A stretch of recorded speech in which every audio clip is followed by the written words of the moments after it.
राज्य शासनाने 2 फेब्रुवारी रोजी राज्यातील शासकीय अधिकारी आणि कर्मचारी यांना केंद्र शासनाच्या धर्तीवर शासन सेवेत 1/11/2005 पूर्वी किंवा त्यानंतर रुजू झालेल्या कर्मचाऱ्यांना जुनी पेन्शन योजना लागू करण्याचा निर्णय घेतला आहे। परंतु या शासन निर्णयातून शिक्षक आणि शिक्षकेतर कर्मचारी आणि निमशासकीय कर्मचारी यांना रितसर वगळण्यात आले आहे, अशी माहिती शिक्षक भारतीय राज्य सचिव सुनील गाडगे यांनी दिली। वास्तविक पाहता 2005 पूर्वी आणि 2005 नंतर नोकरीस लागलेल्या शिक्षक आणि शिक्षकेतर कर्मचाऱ्यांना जुनी पेन्शन योजना लागू करावी ही मूळ मागणी शिक्षक भारती संघटनेच्या वतीने करण्यात आली होती आणि त्यासाठी शिक्षक भारती संघटनेने अनेक आंदोलने देखील केली होती। परंतु सदरचा शासन निर्णय पारित करताना जनतेची दिशाभूल करत या शासन निर्णयात या राज्य सरकारी अधिकारी आणि कर्मचारी यांचा उल्लेख करत शिक्षकांना आणि शिक्षकेतर कर्मचाऱ्यांना तसेच निमशासकीय कर्मचाऱ्यांना सरकारकडून वगळण्यात आले आहे।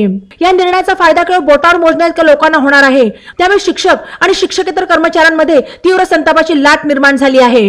या शासन निर्णयाचा अनेक तज्ञ शिक्षक आणि कर्मचारी मंडळींनी अन्वयार्थ काढत सदरचा शासन निर्णय हा शिक्षक आणि शिक्षकेतर कर्मचारी तसेच निमशासकीय कर्मचारी विरोधी असल्याचे सांगितले आहे।